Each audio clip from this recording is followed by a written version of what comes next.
আসসালামু আলাইকুম। তিলিশ উপরে টান দিয়েন না, কথাগুলো শুনে যাবেন, কাজে আসবে।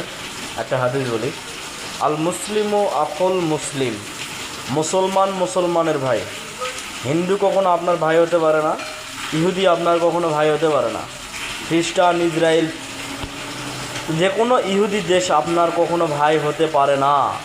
এদের মনে যেটা লুকানো আছে সেটা মুসলমানদের জন্য আরও বেশি ভয়ঙ্কর। এই বাংলার জমিনে মাত্র 20 কোটি থেকে 18 কোটি 20 কোটি মানুষের মধ্যে ইন্ডিয়ার অনেক দালাল পাওয়া যায়, অনেক। আর ইন্ডিয়ার 140 কোটি মানুষের মধ্যে বাংলাদেশের একটা দালালও পাবেন না, যারা কখনো বাংলাদেশের পক্ষে কথা বলেনি।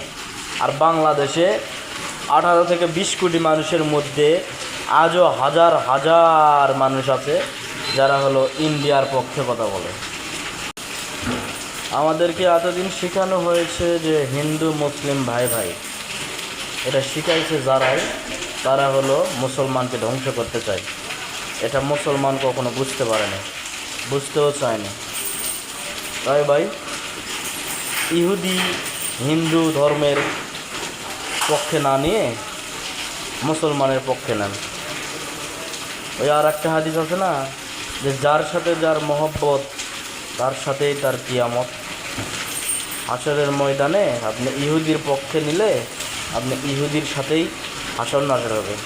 এই যে মেসি, নেইমার, যারা পাগল হয়ে আছেন না, এদেরকে নিয়ে কিয়ামতের দিন দেখেন, তাদের সাথেই আপনাদের হাসর নাসর হবে। কারণ আপনারা রাসূলুল্লাহ সাল্লাল্লাহু আলাইহি সাল্লামকে ভালোবাসেন নাই, তাকে আইডল মানেন নাই। আইডল মানছেন কাকে? মেসি, নেইমারকে।